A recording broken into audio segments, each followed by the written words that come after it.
প্রকৃত দাতা কেবলমাত্র পরমপিতা ঈশ্বর। যখন আমরা কোনো সাহায্য প্রাপ্তির জন্য কিংবা সফলতা প্রাপ্তির জন্য তার প্রতি কৃতজ্ঞতা জানাই, তিনি তার কৃপা দৃষ্টি আমাদের উপর বজায় রাখেন। খুব সুন্দর একটি ছোট্ট গল্প, অবশ্যই শুনবেন। কোনো এক সময়ের কথা, একটি রাজ্যে একজন মহান এবং শক্তিশালী রাজার রাজত্ব ছিল। রাজা প্রতিদিন সকালে পুজো সেরে গরিব দুঃখীদের দান দিতেন। এই কারণে তিনি অনেক বেশি লোকপ্রিয় ছিলেন। প্রতিদিন সকালে দরবার শুরু হতেই গরিব দুঃখী প্রজাদের ভিড় জমায়েত হতো। রাজা সকলকেই সন্তুষ্ট করতেন। সভায় হর এবং ভোলা নামে দুই দরিদ্র প্রজা প্রতিদিন দান নিতে আসতেন। রাজা যখন হরকে দান দিতেন, হর রাজার প্রশংসা করতেন, রাজাকে শুভকামনা জানাতেন।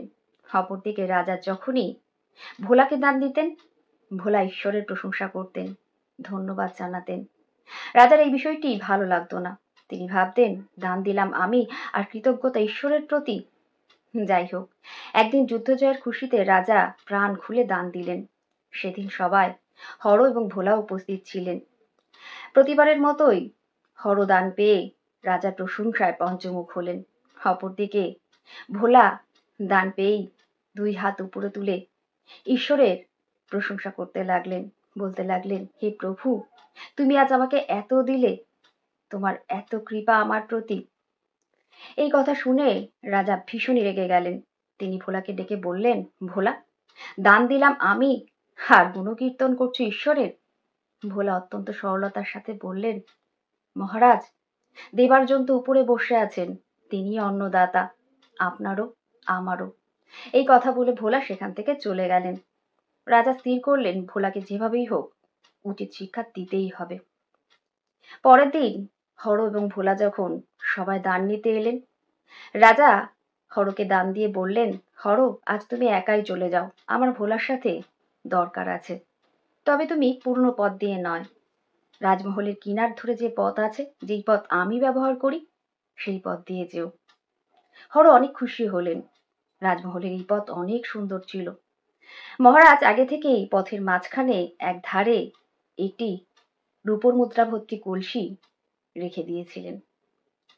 হর যেতে যেতে ভাবছিলেন, মহারাজের না জানি কত কৃপা আমার প্রতি, তাই তিনি এই পথ ব্যবহার করার সুযোগ দিয়েছেন। হর এতটাই খুশিতে মগ্ন ছিলেন যে তিনি আনমনা হয়েই পথ অতিক্রম করলেন, কলসিটি লক্ষ্যই করলেন না।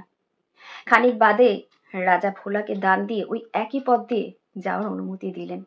ভোলা ধীরে ধীরে ঈশ্বরের নাম করতে করতে অগ্রসর হলেন।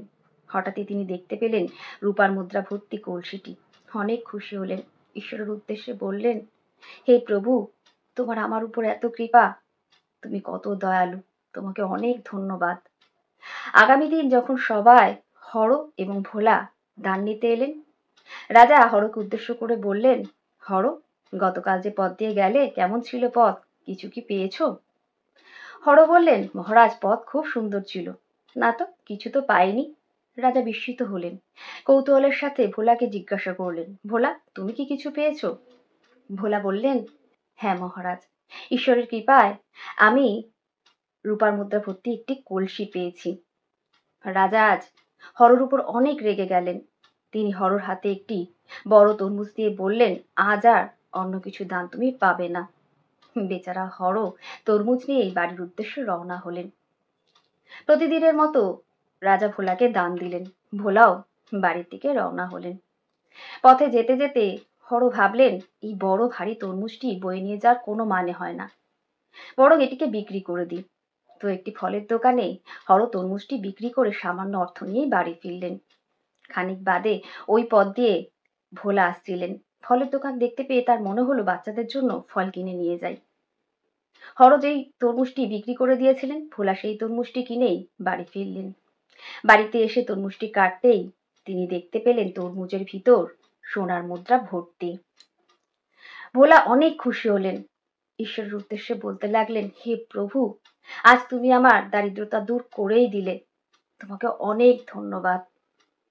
পরের দিন রাজা লক্ষ্য করলেন ভোলা দান নিতে আসেননি। তিনি হরর উদ্দেশ্যে জিজ্ঞাসা করলেন, হর, ভোলা আসেনি কেন? হর বললেন, মহারাজ, ঈশ্বরের কৃপায় ভোলা এমন একটি তরমুজ পেয়েছে যার ভিতর সোনার মুদ্রা ভর্তি। ভোলা এখন ধনী ব্যক্তিতে পরিণত হয়েছে, তার আর দানের প্রয়োজন নেই। এই কথা শুনে রাজার 2 চোখ জলে ভরে গেল। তিনি আজ 2 হাত প্রসারিত করে উপরের দিকে তুলে বলতে লাগলেন, হে প্রভু, তুমি অন্নদাতা, আমি তো কেবলমাত্র একটি মাধ্যম, তুমি সকলের পালনকর্তা। হ্যাঁ বন্ধুরা, একদমই কোনো কিছু করে কখনোই অহংকার করবেন না, কেননা আমি আপনি কিছুই করতে পারি না। আমরা একটি মাধ্যম মাত্র। যিনি করেন বা করছেন তিনি হলেন স্বয়ং সর্বশক্তিমান ঈশ্বর, সকলের অন্নদাতা, সকলের পালনকর্তা।